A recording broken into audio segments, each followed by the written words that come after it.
Esse não é um filme de ficção. É um vídeo que explica um dos motivos da disputa pela Amazônia brasileira. E o foco aqui são os povos indígenas, que há décadas buscam o reconhecimento de seus territórios tradicionais. São mais de 800 mil índios de 246 etnias que falam centenas de línguas. Estes povos estão em mais de 700 terras, que ocupam 13% do Brasil. A maioria fica na Amazônia Legal, região que engloba 9 estados brasileiros. Nesse pedação do Brasil rico em recursos naturais, essas áreas são constantemente ameaçadas e invadidas. Mas vamos com calma. Para entender o tamanho da encrenca, primeiro precisamos falar sobre 2 pontos: violência e desmatamento. No mapa, vamos pintar de vermelho uma representação de tudo que já foi desmatado da Amazônia Legal. Até 2014, 15% da área já tinha sido derrubada. Mas pouco disso acontece em terras indígenas. Fora delas, a taxa de desmatamento é 11 vezes maior. O resultado são essas ilhas de cobertura vegetal. De tudo que sobrou da floresta, 1/4 está em terra indígena. Essas áreas são uma barreira para a exploração dos recursos naturais pelo setor privado, o que gera conflitos.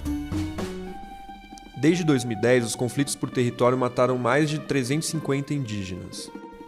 E muitos seguem ameaçados. Nos últimos 7 anos, por exemplo, 133 índios foram acolhidos pelo Programa de Proteção aos Defensores de Direitos Humanos. Mas vamos retomar.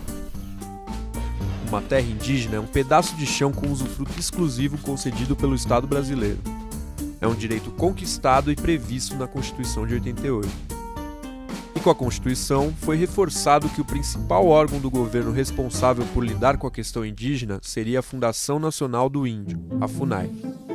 Na prática, isso significa que a FUNAI deve identificar, demarcar e monitorar as terras indígenas, mas também é responsabilidade dela prestar apoio e proteção social.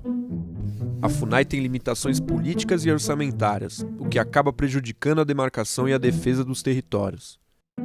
E é nesse contexto que surge uma série de pressões. Uma das principais ameaças é a exploração de madeira. Um outro fator é o garimpo ilegal. Mas tem também a mineração de grande porte, que pode ser regulamentada no Congresso Nacional. E além de tudo isso, os índios também sofrem com a construção de grandes obras, como a hidrelétrica de Belo Monte, no Pará.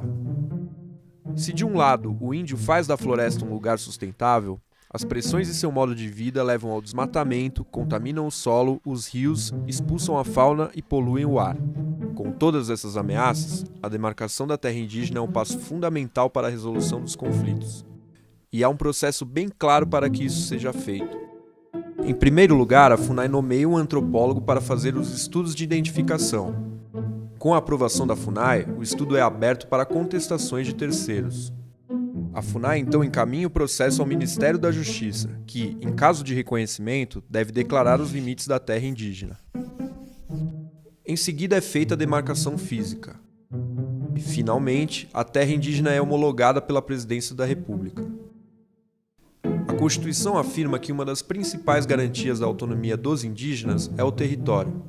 Mas ao longo dos últimos 28 anos, as demarcações realizadas seguiram tempo próprio da política, e não da previsão constitucional, que estipulou 5 anos para a oficialização de todas essas terras. Atualmente, 72 terras aguardam a canetada final da presidência, e outras 116 seguem em estudos de identificação.